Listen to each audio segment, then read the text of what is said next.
Hello friends. आपका स्वागत है एक नए लर्निंग वीडियो में। मैं आपका साथी जीवन।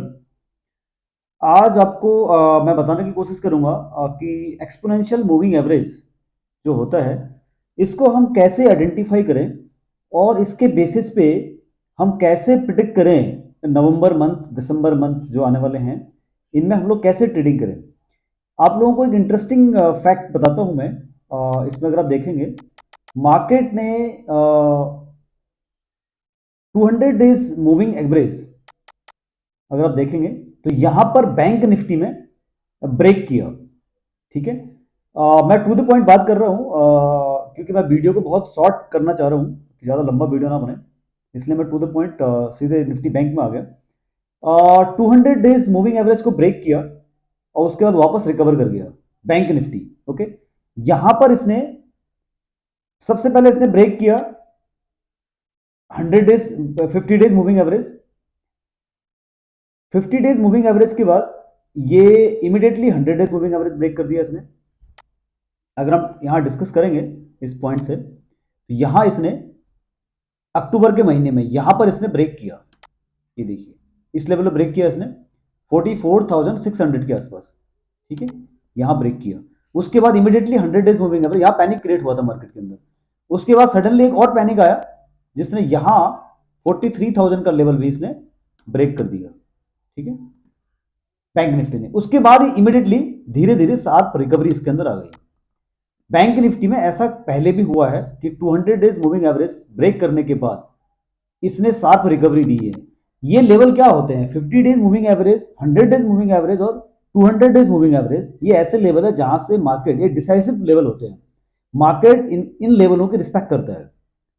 ठीक है।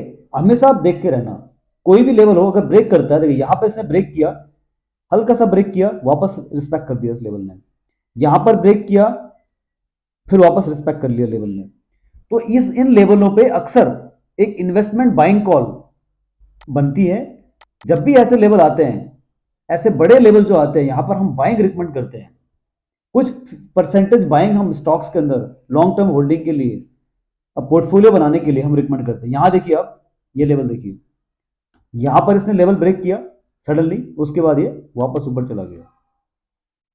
सारे लेवल्स ऊपर आ गए, चाहे 50 डेज का हो, चाहे 100 डेज का हो, चाहे 200 डेज का हो। देखिए सबने यहाँ ब्रेक किया। कौन सा टाइम था ये? 2022। ठीक है। ये देखिए जुलाई 2022, ये सब पैनिक पीरियड था। 2021-22 पैनिक पीरियड रहा है। वहाँ पर नए लोज बने हैं और नए हाइज बने हैं। ठीक है। 32,000 का लेवल दिखाया इसने बैंक निफ्टी ने। ये लेवल था, यहाँ से फिर वापस रिकवर कर गया टच करने के बाद। ठीक। तो हमें क्या करना है, ऐसे लेवलों पे वैल्यू बाइंग, अच्छे स्टॉक्स को हमने पिक करना है इन्वेस्टमेंट पॉइंट ऑफ व्यू से। देखिए ट्रेडिंग इज, ठीक है, पार्ट है आपका, लेकिन कहीं ना कहीं आपको इन्वेस्टमेंट की तरफ भी ध्यान रखना पड़ेगा। अगर कोई प्राइस अट्रैक्टिव वैल्यू पे मिल रहा है, अट्रैक्टिव उसकी वैल्यूएशन आ रही है, 100 रुपए की चीज अगर 50 रुपए मिल रही है आपको, जोमैटो 50 रुपए आ गया था, सभी लोग पैनिक में आ गए थे, लेकिन किसी ने बाई नहीं किया। आज देख लिया जोमेटो कहां पहुंच गया। ये हाल पेटीएम का रहा। जितने भी स्टॉक्स थे जो पैनिक में आए, नीचे आए, लेकिन आज संभल गए हैं। तो अच्छे स्टॉक्स को हम लोग यहां पर बाय करेंगे ऐसे लेवल पर, जब जब ऐसे लेवल्स आते हैं।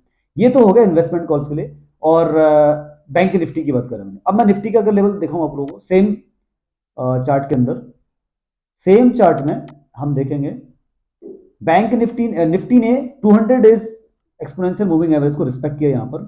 यहां भी रिस्पेक्ट किया इसने, हल्का सा ब्रेक किया बट वापस रिस्पेक्ट कर दिया। देखिए ठीक है। बहुत ज्यादा पैनिक नहीं देता है ऐसे लेवल, यहां बाइंग आ जाती है। यहां देखिए ब्रेक नहीं किया, देखिए यहां ब्रेक नहीं किया, टच किया, यहां पैनिक क्रिएट हुआ था। यहां पर इस लेवल को देख के ऐसा लग रहा था कि इसका जो अगला लेवल होगा दैट इज 39,000 का लेवल, ये लेवल था ना, नहीं 17,300 का लेवल, ये लेवल यहाँ टच किया इसने, 17,400-500 का लेवल, बट यहाँ रिस्पेक्ट कर लिया इसने, ऊपर चला गया। तो यहाँ पर ऐसे पॉइंट्स पे हम अच्छे स्टॉक्स को बाय कर सकते हैं लंबे टाइम के लिए। देखिए ट्रेडिंग इज डिफरेंट। ट्रेडिंग में हमको क्या करना होता है, ट्रेडिंग तो हमारा आधे घंटे का चार्ट है, 15 मिनट का चार्ट है, 30 मिनट का चार्ट है, आवरली चार्ट है। ऐसे चार्ट्स को देख करके हम ट्रेडिंग कॉल्स जनरेट कर लेते हैं और हम स्कैल्पिंग कर लेते हैं, स्विंग कर लेते हैं, मोमेंटम कर लेते हैं। लेकिन अगर हम होल्डिंग की बात करते हैं, कुछ अच्छे स्टॉक्स को अपने पोर्टफोलियो में लॉन्गर टर्म के लिए रखने की बात करते हैं, तो ऐसे ही लेवल होते हैं जहां मार्केट नीचे के लेवल पे खड़ा होता है तो हम वहां पर रिस्क ले सकते हैं बाइंग करने का, एक्युमुलेट कर सकते हैं अच्छे स्टॉक्स को लॉन्गर टर्म के लिए। ठीक है, अगर हम बाइंग करेंगे नहीं, कोविड टाइम में क्या हुआ, 7400 7300 के आसपास लोगों ने बाइंग नहीं करा, ये सोच के कि भाई 4000 4000 4500 5000 निफ्टी आ जाएगा, लेकिन ऐसा नहीं हुआ। जब पैनिक आता है तो वहां पर हमको कुछ परसेंटेज होल्डिंग बाइंग करनी स्टार्ट करनी पड़ती है। अगर आपके पास 1 लाख रुपए है तो ऐसे लेवल पे हम 10,000 रुपए 10% के इन्वेस्टमेंट कर सकते हैं इन लेवलों पे, जहां 200 डीएमएस के आसपास मार्केट चल रहा हो। ये बहुत ही अच्छे लेवल होते हैं बाइंग करने के लिए लॉन्गर टर्म के लिए। ओके, तो सेम चीज रही, यहां बाजार ने रिकवरी कर दी, बाजार ऊपर चला गया। ये तो हो गया हमारा बड़े लेवल्स। अब हम छोटे लेवल जो स्कैल्पिंग करते हैं हम लोग, अगर मैं स्कैल्पिंग पॉइंट ऑफ व्यू से बात करूं तो वहां पर हमको लेवल थोड़े चेंज करने पड़ते हैं। अगर मैं यहां पर ईएमए कर लूं 11, एक का मैंने 11 कर दिया और एक का मैंने कर दिया 20, ठीक है, और एक का मैंने कर दिया 15। ठीक है, ये देख लीजिए, ये हो गए ट्रेडिंग के पॉइंट ऑफ व्यू से हमारे। अब हम ट्रेडिंग के पॉइंट ऑफ व्यू से चार्ट कैसे देखेंगे, 15 मिनट्स और छोटा चार्ट देखेंगे।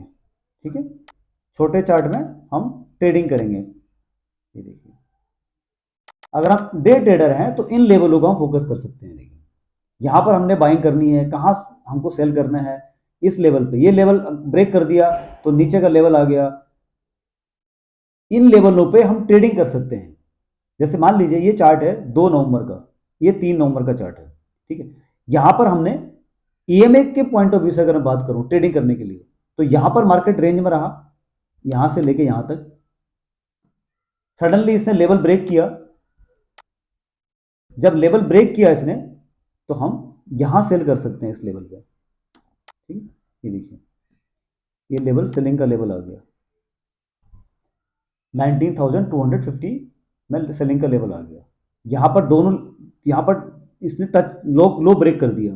ठीक है, उसके बाद फिर नया लो बना दिया इसने। तो ट्रेडिंग करने के लिए ये हम लेवल को फोकस कर सकते हैं। इसके अलावा अब हम डिस्कस करते हैं कि मार्केट में आगे हम नवंबर महीने में कैसे पैसे कमाएंगे। वो कौन सी स्ट्रेटेजी होगी जो हमको नवंबर के महीने में पैसे हमको कमा के मिलेंगे। हीरो जीरो में ज्यादातर लोगों का इंटरेस्ट जग रहा है, क्योंकि डेली ट्रेडिंग करने का एक मौका मिल जाता है अपार्ट फ्रॉम इन्वेस्टमेंट। अगर कोई लोग हीरो जीरो में आ रहे हैं ट्रेडिंग करने के लिए तो उनका वेलकम है, उनको भी हम समझाएंगे कि कैसे हीरो जीरो में पार्टिसिपेट करना है।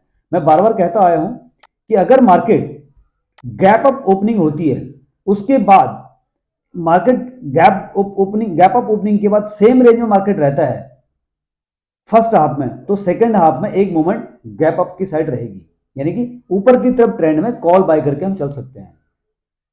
ठीक है, अगर मार्केट गैप डाउन ओपनिंग हो रही है, ह्यूज गैप डाउन ओपनिंग हो रही है, उसके बाद मार्केट सेम रेंज में रहता है थोड़ा बहुत रिकवरी करने के बाद, और गैप डाउन में ही है पूरे पूरे फर्स्ट हाफ में, तो सेकंड हाफ में हम लोग देखेंगे एक बार ट्रेंड डाउन का और आएगा, तो सेकंड हाफ में और ज्यादा बिकवाली आएगी। यानी कि फर्स्ट हाफ में अगर मार्केट गैप अप ओपनिंग हुआ है, रेंज में रहा, उसके बाद तो सेकंड हाफ में और बाइंग आ जाएगी। तो ये चीजें हमको स्कैल्प अपना ट्रेंडिंग देखना है। 2-2:30 बजे के आसपास हीरो जीरो करने के लिए ट्रेंडिंग देखना होता है कि ट्रेंड कहां पर आएगा, चाहे वो सेंसेक्स की एक्सपायरी हो चाहे बैंक एक्स की एक्सपायरी हो। बहुत ही अच्छे मौके हैं बैंक एक्स के अंदर और सेंसेक्स के अंदर, तो हम लोग उसका हम पार्टिसिपेट करेंगे ऐसे सेगमेंट के अंदर, और हम हीरो जीरो में काम करेंगे। इसके अलावा अगर आप मार्केट देखेंगे, एक और स्ट्रेटेजी आपको बताता हूं मैं। अगर मार्केट 15 से 20 मिनट तक सेम रेंज में रहता है, उसके बाद जो बड़ी कैंडल बनती है मार्केट उस तरफ भागता है। देखिए, यहां देख लीजिए, अब 3 तारीख का है, ये 3 नवंबर का, यहां से लेकर के इस कैंडल से 11:30 से लेकर के 11:02 तक मार्केट एक सेम रेंज में रहा। उसके बाद सडनली एक रेड कैंडल, ग्रीन कैंडल आई, तो मार्केट एक बड़ी ग्रीन कैंडल दिखा के चला गया। यहां पर हम लोग बाइंग कर सकते थे। उसके बाद ये तो रेड बन गई, बड़ी रेड बन गई। अब दूसरा दिन का देख लेते हैं, जहां पर ऐसा कभी रहा हो कि मार्केट लंबे टाइम तक एक सेम रेंज में रहा हो। 5 मिनट की कैंडल देख के पता लग जाएगा। ठीक है, 5 मिनट की कैंडल में अगर हम देखते हैं, देखिए कोई मौका मिला नहीं क्योंकि market gap up gap down opening हो रही है। जब ह्यूज गैप डाउन और ह्यूज गैप अप ओपनिंग होती है तो वहां पर फिर ऐसा चांस कम होता है बनने का। ठीक है, ये हो गया। इसके अलावा हमको मार्केट में क्या क्या चीजें नहीं करनी है जब हम हीरो जीरो ट्रेडिंग करते हैं या हम इन्वेस्टमेंट करते हैं। उसमें देखने वाली चीज ये है कि जब भी हम हीरो जीरो ऑप्शन बाइंग करें, मेक श्योर कि हम पूरा कैपिटल ना लगाएं। रिस्क मैनेजमेंट को ध्यान में रखते हुए हम कुछ परसेंटेज कैपिटल को यूटिलाइज करें। अगर हमारी कैपेसिटी 25,000 रुपये लगाने की है, 25,000 लगाने की है, then we will use only 5,000 rupees, will not utilize more than 5,000 rupees. और उस 5,000 को भी हम 2 पार्ट्स में लगाएंगे, यानी कि 2,500 रुपीज हम एक बार लगाएंगे, उसके बाद अगेन 2,500 रुपीज, यानी कि 2 पार्ट्स में हम उसको डिवाइड कर देंगे टोटल कैपिटल को जो हमको आज लगानी है हीरो जीरो करने के लिए। एक बार में कैपिटल को नहीं लगाना है। मान लीजिए कि आपने 2,500 रुपये लगाए और आपका स्ट्रेटेजी जिसको भी आप फॉलो कर रहे हैं वो फॉलो नहीं करी, चली नहीं, तो आपका पैसा नीचे आ जाएगा, आपको नुकसान हो जाएगा। अगर आपका दूसरा मौका होगा तो मार्केट को फिर से स्टडी करके आप अगेन 2,500 रुपीज लगाएंगे, तो वो 2,500 रुपीज हो सकता है कि आपके पिछले लॉस को रिकवर करके आगे क्रेडिट में ले आए आपके अकाउंट में। तो मेक श्योर जब भी आपके पास जितना पैसा पड़ा हो उसका एक परसेंटेज, छोटा सा परसेंटेज ही आपको हीरो जीरो में लगाना है। कि 25,000 रुपए है तो 5,000 रुपए लगाना है, तो एटलीस्ट मार्केट में आपकी प्रेजेंस लंबे टाइम तक रहे, ये मेक श्योर होना चाहिए। ये ना हो कि आप 25 लेके आए और 25 आपने गंवा दिए पहले महीने में, नवंबर के महीने में, और दिसंबर में आपको मौका नहीं मिला, जबकि आपकी एक्यूरेसी जो आपकी स्ट्रेटेजी थी वो काम कर रही है दिसंबर के महीने में, या नवंबर में भी काम कर रही थी, बट आपको उसमें कुछ चेंजेस करने थे दिसंबर में, फिर आपके पास कैपिटल नहीं बची। तो सबसे पहले तो आप ये काम करें कि आप पेपर ट्रेडिंग करें। जो भी स्ट्रेटेजी आपको फॉलो कर रहे हैं, जिसको फॉलो कर रहे हैं, चाहे वो सुपर ट्रेंड हो, चाहे वो ईएमए हो, चाहे ईएमए क्रॉसिंग हो, चाहे एमएसीडी हो, चाहे अदर इंडिकेटर्स आप कर रहे हैं, चाहे कोई पैटर्न फॉलो कर रहे हैं आप, या कोई ऐसे इंडिकेटर है मार्केट के उनको फॉलो कर रहे हैं आप प्राइस सेक्शन को देखते हुए, तो उसमें आप पेपर ट्रेडिंग कर लीजिए। पेपर ट्रेडिंग करने के बाद ही आप ट्रेड में उतरें। उससे क्या होगा कि आपकी जो एक्यूरेसी होगी वो और स्ट्रांग हो जाएगी, आपको रिस्क बिल्कुल नहीं रहेगा उसके अंदर। पेपर ट्रेडिंग में अगर आपको प्रॉफिट हो रहा है 70-80% का, अगर प्रॉफिट हो रहा है पेपर ट्रेडिंग के अंदर, तो आप उसको लाइव ट्रेडिंग में अप्लाई कर लीजिए। लाइव ट्रेडिंग में करने के लिए आपके पास आपके कैपिटल को डिवाइड करके रखिए आप, जिससे कि आपको आगे भी मौका मिलता रहे। और सबसे बड़ा इंपॉर्टेंट पॉइंट इसमें क्या होता है कि हमको प्रॉफिट बुक करना पड़ता है टाइम टू टाइम। हम लॉस भी बुक करेंगे टाइम टू टाइम, प्रॉफिट भी बुक करेंगे time to time. Without making जो लॉस को हम बुक नहीं करेंगे तो लॉस बढ़ता जाएगा। अगर हमने स्टॉप लॉस लगा लिया, मान लीजिए 100 रुपए में लेकर के स्टॉप लॉस हमारा 80 रुपए का है ऑप्शंस के अंदर, तो 20 रुपए का लॉस अगर आपको हो रहा है तो आप हंसते हंसते ले लीजिए। जिसको हंसते हंसते लॉस लेना आ गया मार्केट में, वो मार्केट से पैसे लेके जाएगा। अगर आपने लॉस लेने में कंजूसी कर दी, यानी कि 20 पॉइंट के लॉस को मैं कंजूसी कर दी आपने, तो 20 पॉइंट का लॉस आपका 40 पॉइंट में कन्वर्ट हो सकता है। 40 पॉइंट में कन्वर्ट भी लॉस बुक नहीं किया आपने तो वो जीरो भी हो सकता है आपका। तो आपने एक डिसिप्लिन बना लिया कि आई विल बुक लॉस इतने पॉइंट पे, तो वहां पर मेक श्योर कि अपना लॉस आप बुक कर लें। प्रॉफिट बुक करने के लिए भी क्या होता है, एक आर्ट है, मैं बार बार बोलता आया हूं, लिखता रहता हूं कि profit booking is an art. तो ये आर्ट भी आपको सीखना है। अगर आपने डिसाइड कर रखा है कि मैं 100 रुपए की चीज लेके 20 में 80 में ऐसा लगाऊंगा 20 पॉइंट का, तो भाई 20 पॉइंट के ऊपर का आप टारगेट भी लगा लो। ठीक है, 30-40 पॉइंट का 1:2 आप कर लो, इमीडिएटली निकल जाओ। जहां पर आपको लग रहा है कि नहीं मुझे 1:1 में निकलना है तो निकल जाओ, कोई दिक्कत नहीं है। इस मार्केट में आपको इमोशन लेस होना पड़ता है।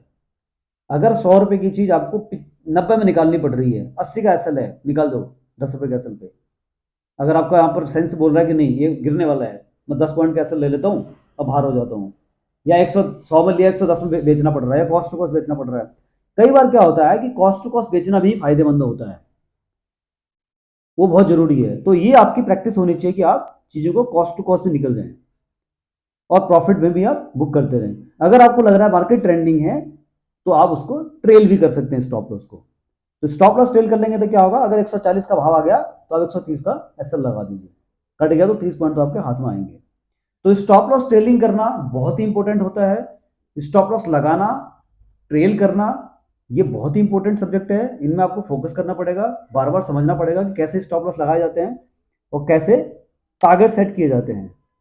ठीक है, क्वांटिटी नहीं बढ़ानी है ऑप्शन ट्रेडिंग के अंदर। अगर आप इन्वेस्टर हैं, इन्वेस्टमेंट पॉइंट ऑफ व्यू से भी आपको अच्छे स्टॉक्स फंडामेंटल एनालिसिस करने के बाद कुछ परसेंटेज ही अपने डीमैट अकाउंट में बाइंग करने हैं। अगर आपके पास लाख रुपए की कैपेसिटी है बाइंग करने की, इस दिवाली में अगर आप बाइंग करना चाह रहे हैं अगले दिवाली तक के लिए, तो आप कुछ परसेंटेज शेयर डिवाइड कर लीजिए सेक्टर वाइज। आपने हर सेक्टर में 10-10% की भागीदारी करनी है। आपका जो 10% की भागीदारी होगी हर सेक्टर में लगा करके लाख रुपए आप लगा लीजिए 1 साल के लिए। ठीक है, इस दिवाली से अगले दिवाली तक अगर आपको कोई ऐसे स्टॉक्स लेने हो तो हम भी उसमें आपकी हेल्प करेंगे। अगर आपको स्पेसिफिक कोई स्टॉक्स आपको चाहिए तो आप कमेंट बॉक्स में लिखिए, तो मैं आपको 1 साल के पॉइंट ऑफ व्यू से आपको वो स्टॉक्स रिकमेंड करूंगा जो मैंने रिसर्च किए हुए हैं फंडामेंटली। अगर आपको किसी पर्टिकुलर स्टॉक्स के अंदर अपनी एनालिसिस करनी है तो आप मुझसे डिस्कस कर लीजिए, कमेंट बॉक्स में लिख दीजिए कि ये स्टॉक है, इसके बारे में क्या राय है, तो मैं एक बार अपनी राय साझा कर दूंगा। स्टॉक का नाम आप अगर आप बताएंगे तो मुझे। ठीक है, तो आपको इन्वेस्टमेंट भी करना है लंबे टाइम के लिए और शॉर्ट टर्म के लिए भी करना है, और आपको ट्रेडिंग भी करनी है। हर दिन एक्सपायरी में भी आपको पार्टिसिपेट करना है, उसके बगैर भी आप नहीं रह पाएंगे, वो भी करना जरूरी है। ठीक है, तो मेक श्योर आप जब भी काम करें तो डिसिप्लिन से करें। विदाउट डिसिप्लिन आप काम ना करें। एक रूल आप बना के रखें काम करने के, उसके अकॉर्डिंग ही काम करें। और दिन में पूरे दिन ट्रेडिंग ना करें। आपको जो ट्रेडिंग करने का समय होता है वो 9:30 बजे से लेकर 10:30 बजे तक का सुबह का टाइम होता है, वो परफेक्ट टाइम है। उसके बीच में आप ट्रेडिंग ना करें तो ज़्यादा अच्छा रहेगा। और अगर 2 बजे से लेकर के 2:30 बजे तक, यानी कि मोटा मोटी 1 घंटे का जो लास्ट का आवर होता है, उसमें आप ट्रेडिंग करेंगे ज़्यादा अच्छा आपके लिए। तो बीच के टाइम में क्या होता है, एक तो टाइम किलिंग होती है, प्रीमियम गलता है और उसमें आपको नुकसान ही होता है। ठीक है, तो सुबह का जो एक मोमेंट आता है मार्केट का, उसके अकॉर्डिंग आप ट्रेडिंग कर सकते हैं। तो कैसे आइडेंटिफाई करेंगे अपने स्टॉक्स को? अगर मॉर्निंग में 9:15 पे मार्केट ओपन होता है तो जो टॉप 5 स्टॉक्स होते हैं, टॉप 5 जो निफ्टी के स्टॉक्स होते हैं, वो अगर माइनस में चल रहे हैं तो आप मार्केट माइनस खुलेगा और आगे भी माइनस ही जाएगा, तो आप पुट ऑप्शन ले सकते हैं। और अगर टॉप 5 स्टॉक्स ऊपर जा रहे हैं, उनमें से मैक्सिमम शेयर ऊपर खुल रहे हैं मॉर्निंग में 9:15 से लेकर के 9:20-25 तक, तो आप बाइंग करके चल सकते हैं। अपनी कॉल ऑप्शन बाय ले लीजिए, बाय करें और इमीडिएटली आधे घंटे 1 घंटे तक आप निकल जाएं। ये सेंटीमेंट होता है मार्केट का कि जो अच्छे स्टॉक्स होते हैं, ब्लू चिप कंपनी के 5 टॉप स्टॉक्स होते हैं बैंकिंग सेक्टर के, अगर ऊपर खुल रहे तो बैंक निफ्टी ऊपर ही खुलेगा। जिनका हैवी वेट जो बैंकिंग सेक्टर्स होता है, जो बैंकिंग शेयर्स को इंडेक्स को ऊपर लेके जाता है, तो अगर वो ऊपर खुल रहा है तो डेफिनेटली मार्केट ऊपर ही जाना है। ठीक है, और क्या देखना है आपने? कल की क्लोजिंग से अगर मार्केट आज ऊपर ओपन हो रहा है तो आज आगे भी मार्केट ऊपर ही जाएगा, ऐसा मार्केट में प्रिडिक्ट कर सकते हैं यार। ओके, उसके बाद आप प्रॉफिट बुक करने के बाद आगे प्रॉफिट में फिर ट्रेडिंग नहीं करेंगे, आप उसका अपना काम करेंगे। सेकंड आप अगर आप फिर आते हैं, आपका मन कर रहा है तो आप पार्टिसिपेट कर सकते हैं ट्रेडिंग करने के पॉइंट ऑफ व्यू से, बट वहां पर स्ट्रिक्ट स्टॉप लॉस लगा लेंगे। अगर आपने एक दिन का कोटा पूरा कर लिया प्रॉफिट का, तो आप बेटर है कि उस दिन शट डाउन कर दें, दोबारा लॉगिन ना करें। क्योंकि बार बार लॉगिन करने से क्या होता है, डिस्ट्रैक्शन बन पड़ता है मार्केट के लिए। हर हर चीज अट्रैक्टिव लगती है आपको, क्योंकि मार्केट में मोमेंटम आ रहा होता है, स्विंग कर रहा होता है ऑप्शंस के प्राइस, तो आपको लगता है कि मैंने ये खरीद लिया होता तो मुझे प्रॉफिट हो जाता। तो वो आपको प्रैक्टिस नहीं करनी है। एक ट्रेड ले लिया, प्रॉफिट हो गया, एग्जिट हो जाओ। बार बार ट्रेड करने से अवॉइड करें आप। ठीक है, तो ये चीजें मैंने आपको बताई हैं। और hero zero special option course हम लोग कराते हैं। जिन क्लाइंट्स को हीरो जीरो फाइंड करने में दिक्कत आ रही है और समझ में नहीं आ रहा था कि कैसे हीरो जीरो ऑप्शंस को फाइंड आउट करें, चाहे वो किसी भी इंडेक्सेस को हो, बैंकेक्स हो, सेंसेक्स हो, मिड कैप हो, निफ्टी, बैंक निफ्टी, हम उसको उनकी हेल्प करेंगे। और अपने कोर्स हमारा जो लॉन्च हो रहा है नवंबर महीने का, उसमें आप लोग मंडे से स्टार्ट कर सकते हैं। नॉमिनल फीस के अंदर हम लोग आपको सिखाएंगे और जब तक सिखाते रहेंगे जब तक आपका कंसेप्ट क्लियर नहीं हो जाता है। ठीक है, आप कमेंट बॉक्स में लिखिए और हमें कॉन्टैक्ट कीजिए इमीडिएटली। और don't forget to join our Telegram channel evergreen profit, वहाँ पर हम लोग फ्री में अपडेट्स करते रहते हैं। Thank you guys, thanks.